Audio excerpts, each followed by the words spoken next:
Welcome back, Zombie Slayers, to part 2 of my high round strategy for the map Moon. And what we've done here is rack up a few points in the early rounds here, and what we're doing now is coming through the Tunnel 6 area from spawn, and we'll open up a few more areas of the map as we go. Now as you come down this area here and turn left, you will see the power switch just here. Initially what we want is the Bowie knife, so we're actually going to leave the power off at this point.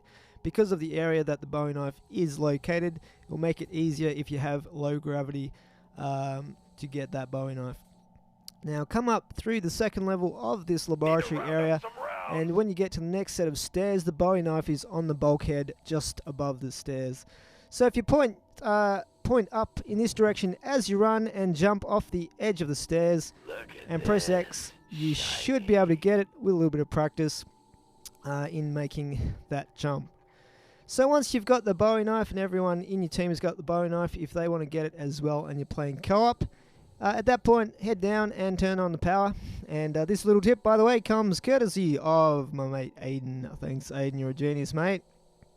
Turn on the power here. Alrighty, so let's head back up here.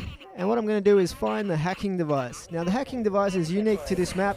It's located randomly on one of the white desks in the laboratory areas. So 3 levels to this laboratory, just look around until you find it. We get it here on this desk. Now the hacker can do numerous things, which will show you a lot of these throughout this game. One of them we're doing here is hacking this door. And this door would normally cost 1,000 points. But if we hack it, although it takes forever, what will happen is it'll only take 200 points, so you can use those other 800 points for something else. Now it does take quite a while to hack the door, so be careful there's no zombies around to basically take you out while you're doing it. And what I'll do is maybe fast forward the hacking of doors a little bit later on, but this is the first door that we hack.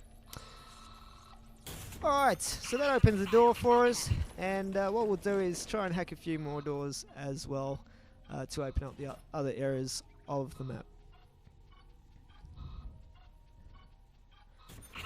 So that's the second door done. That actually is the door to the biodome, which we'll show you a bit later. We'll try and hack this door as well. Now at this point there's actually a crawler coming up behind me here, and if it's a really slow crawler they can't actually kill you, but in this case the crawler's a little bit feisty and he definitely would have taken me down there. So what I'll do is just leave him there, and I'll head back to the other area of the map that we want to open up, and we'll hack some doors down there so that he's not there chewing on my ankles. Now you can run through this area of the map, doesn't have any oxygen in it, but if you run quickly through this area of the map and you know exactly where you're going, you will survive. But if you hang around in areas with no oxygen, you will die, so you need to be careful there. And we'll open the first door. As you can see, we had to buy that one, otherwise we would have run out of oxygen, and we'll just hack the others though. In this area it does have oxygen as well. Now this area of the map does have Semtex, it does have the Stamina Up perk machine as well, and this is basically the second route that you can take from the spawn area to get to the other area of the map where we'll be spending most of our time, which is the biodome.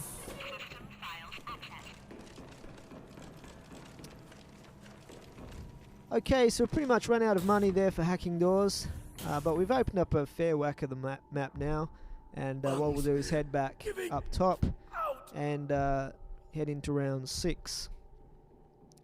Now, speaking of these areas of the map that do have the artificial gravity, that do have oxygen in them once you turn the power on, like the laboratory area here, ideally you want to keep the oxygen and keep them pressurized. So you need to be careful not to use any explosive type of weapons in these areas of the map, and be careful not to shoot through the windows with your guns as well, because if you do, what will happen is they will depressurize, and that cannot be repaired, so you'll have no oxygen in the area of the map if that happens, and that makes it a little bit more tricky if you're running through with the hacking device.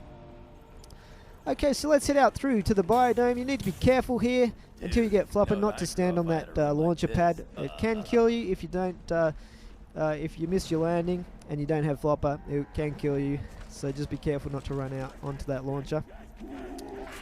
And we've got the Bowie knife here, so obviously we're going to go to town with this thing and rack up the points from our knife kills.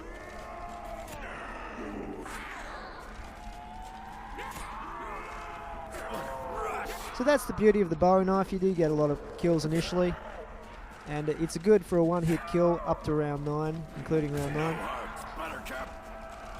As you know from a few of my other strategy guides for zombies maps, I do like to get it in the maps where you can get it reasonably early. And I do get a death machine here, they're a lot of fun, but I'll still revert back to stabbing just because I want to build up my points as much as possible here.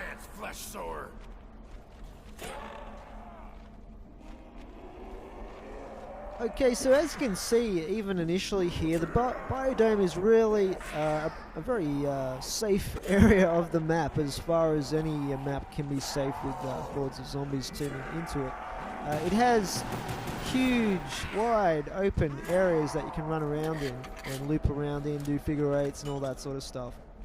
So for that reason, it does make it pretty easy actually to create some sort of zombie train in this area. You can actually have maybe even 2 or 3 players in the biodome at one time doing effective strategy. So, highly recommended. The trouble with the biodome is that there are no wall weapons in the biodome. All you can buy in there is the claymores, and that's it. Although there is a mystery box spawn location there. And what we're going to do now is head through and just open up the remaining doors that we've got here. Now I'm just showing you one other thing that the hacker can do is actually hack windows, and you can actually hack windows closed and you get 100 points every time that you do that. So if you're running short of points or you just want to board up windows quickly, what you can do is maybe board up 4 or 5 of the boards on the windows and then hack it, and you'll get 100 150 points depending if you've done the boards or not, and that can all add up if you do run short of cash. So we'll open up this door here. This is the door through to the outside area, which has a perk machine, it has a mystery box spawn location, and the AK-74U. It's also an area where you can do a zombie train out there as well. It is low gravity. Personally, it's not my preference, but I know that some players do prefer that area out there for doing their thing in. Okay, we've got one more door. What I might do first is hit the mystery box and see what I can get. Nothing says hello like I'll take the old HK. Thank you very much. For now anyway, and what we'll do is head back down the back end of the biodome here.